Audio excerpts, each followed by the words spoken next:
After the unfortunate laptop incident, I wondered which tower is truly the best in the game. There are a lot of towers above a tier really, so the competition is tough. Every overpowered tower has something in it that makes it overpowered. Pursuit has high DPS, infinite range and immunity to stun. Farm gives cash, which allows you to spam expensive towers. Commander makes DPS towers deal even more DPS. But there is one tower that, in my opinion, is arguably the best tower in the game, and it's not any of these. This tower is Golden Crook Boss. Golden Crook Boss is a golden tower which is obtained either from Golden Crate or Daily Shop, costing a lot of coins. Stat-wise, he deals above average DPS with a fast fire rate. He also has pretty good range and slightly above average cost. At max level, he deals almost 200 DPS and has a cost efficiency of around 5 DPS per 1000 spent, which is mediocre. However, he makes up for it by having ability to spawn units, known as goons. If we combine his max level DPS with DPS of best goon it can spawn, the cost efficiency will rise to around 7.7 DPS per 1000 spent, which is already great. In comparison, Accelerator has 5.5 DPS per 1000 spent at max level, which looks abysmal compared to Outcontested. And here is the best part, Golden Crook Boss wasn't even designed to be late game tower. He just happens to be a good late game option. He is primarily designed to be an early, and especially mid-game tower. So let's compare him to other options in these departments. Starting with mid-game, at level 3 he has 6 DPS per 1000 spent, which is good, and it doesn't even account for goons. Assuming there's Golden Tommy Goon level 1 on the field with 26 DPS, cost efficiency rises to 9 DPS per 1000 spent, which is insane. In comparison, level 4 Engineer, which is considered to be one of the best mid-game towers, has a cost efficiency of 6.9 DPS assuming all sentries are active. This is obviously nice, but this doesn't even beat Golden Crook's non-goon DPS, which is hilarious. We can also compare him with another golden tower, Golden Soldier. At level 3, he has 6 DPS per 1000 cash efficiency, which is even worse. You know what?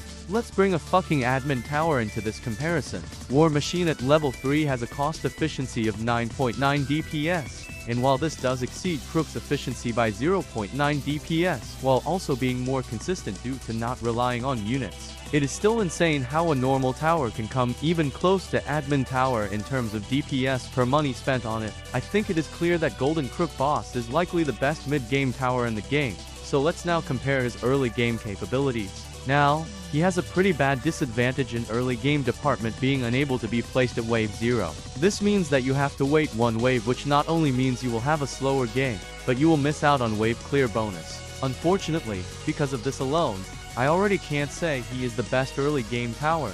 But let's compare his level to anyway. Level 0 and 1 are not really good. Golden Crook's cost efficiency on level 2, assuming he is supported with the Golden Pistol Goons, is 8.6 DPS per 1000 spent, which once again is crazy. Level 3 of Golden Scout has cost efficiency of 7.1 DPS per 1000 spent. Level 2 of Golden Soldier is 5.8 DPS per 1000 spent. And level 3 of Engineer is 7.2 DPS per 1000 spent. Assuming all sentries are down, I think it is clear that Crook exceeds in early game as well, ignoring the fact that you can't place him down on wave 1. He is just too good for his cost.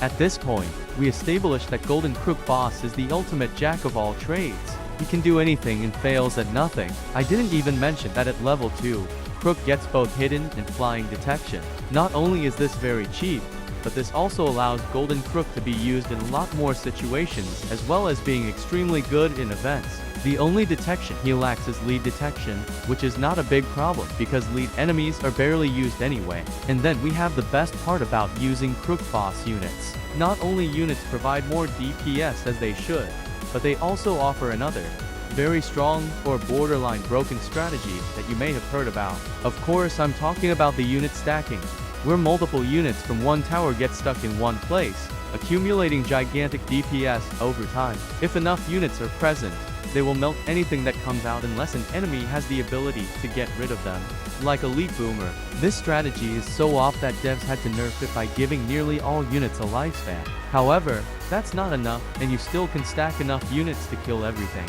This is also the main reason why Golden Crook is so good in events, as their map often allows for an easy stacking due to having a lot of roundabouts, and all roads located close to each other. All of this makes Golden Crook an extremely good late game option on maps where you are able to stack units, as with enough units, a single Crook can out DPS even towers like turret. On a smaller scale, goons also serve as a leak prevention, eliminating small and sometimes larger enemies if they somehow get leaked.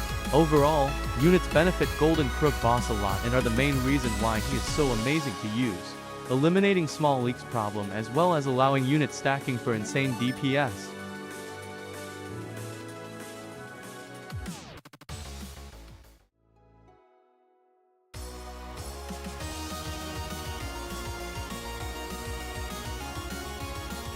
After fully exposing Golden Crook boss's true potential, it becomes clear why he may be viewed as one of, if not straight up the best tower in Tower Defense Simulator. He can do early, mid and late game, detects all but 3 enemies, and has next to no weaknesses outside of enemies like Elite Boomers, which are cherry-pick counters. Another thing is that the reworks we had actually made Golden Crook better on final waves of Molten and Fallen. You see, the bosses used to have an ability called Stomp, which were able to kill all of Golden Crook boss's units in a massive area. However, after reworks, they lost their Stomp ability, meaning Golden Crook can now utilize all the benefits of goons on final wave without any interruptions.